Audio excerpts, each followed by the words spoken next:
কথায় আছে সময় সবকিছু ভুলিয়ে দেয়, কিন্তু সত্যটা হলো সময় কিছুই ভুলিয়ে দেয় না, শুধু ধীরে ধীরে অভ্যস্ত করে তোলে। কষ্ট নিয়ে বাঁচতে যে স্মৃতি একদিন বুকের মধ্যে ঝড় তুলত, তা সময়ের সঙ্গে চুপ হয়ে যায়, মুছে যায় না কখনো। শুধু মনে পড়ে এক সময় খুব আপন ছিল কেউ।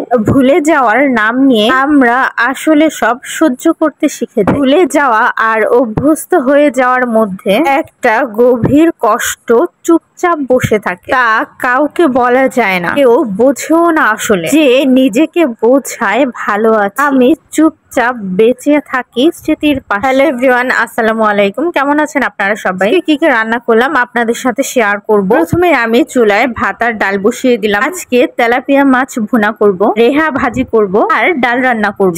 বাজার থেকে তেলাপিয়া মাছ কিনে আনা হয়েছে। মাছগুলো আমার মা কেটে দিচ্ছিল আর আমি ধুয়ে পরিষ্কার করে নিচ্ছিলাম। ধুয়ে পরিষ্কার করে মাছ যেহেতু অনেকগুলো ছিল, ফ্রিজে তুলে রাখলাম। আর কিছু আজকে রান্না করব। যেগুলো আজকে রান্না করব সেই মাছগুলো হলুদ মরিচ মাখিয়ে মেরিনেট করে রাখলাম। মাছগুলো মেরিনেট করে রেখে আমি সবজিগুলো কেটে নিচ্ছিলাম। এই সবজিগুলোকে আমরা আঞ্চলিক ভাষায় রেহা বলি, অনেকে আবার কহিও বলে। রেহা ডিম দিয়ে ভাজি করব। সবজিটার সাথে কিছু আলু কেটে নিচ্ছিলাম। সবশেষে পেঁয়াজগুলো কুচি কুচি করে কেটে নিলাম। এদিকে ডাল হয়ে গেছে। ডাল বাগার দেওয়ার জন্য কড়াইতে তেল দিয়ে দিলাম। তেলটা গরম হয়ে আসলে তার মধ্যে কুচি করে কেটে রাখা পেঁয়াজগুলো দিয়ে দিলাম। সাথে কয়েকটা শুকনা মরিচও দিয়ে দিয়েছি। পেঁয়াজটা যখন ব্রাউন হয়ে আসবে তখন ডালটা বাগার দিয়ে দিলাম। ডাল বাগার দেওয়া হয়ে গেলে চুলায় একটা ফ্রাই প্যান বসিয়ে দিলাম এবং তার মধ্যে তেল ঢেলে দিলাম। তেলটা যখন গরম হয়ে আসবে তখন একে একে সবগুলো মাছ তেলের মধ্যে দিয়ে দিব। মাছগুলোর এক পাশ হয়ে গেলে অন্য পাশ উল্টে দিব। এইভাবে উল্টে পাল্টে মাছগুলো ভালোভাবে ভেজে নিব।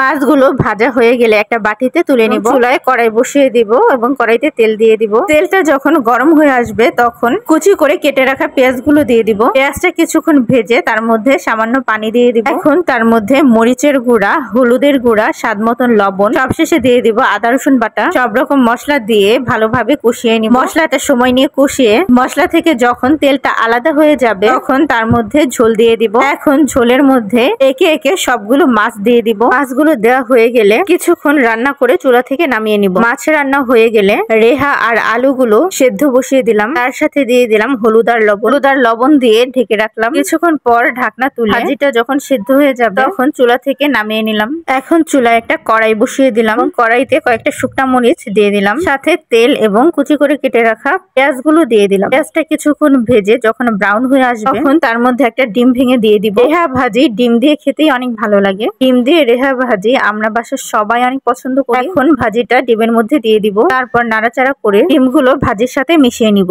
আমার মতো কে কে ডিম দিয়ে রেহা ভাজি পছন্দ করেন অবশ্যই কমেন্ট করে জানাবেন প্লিজ।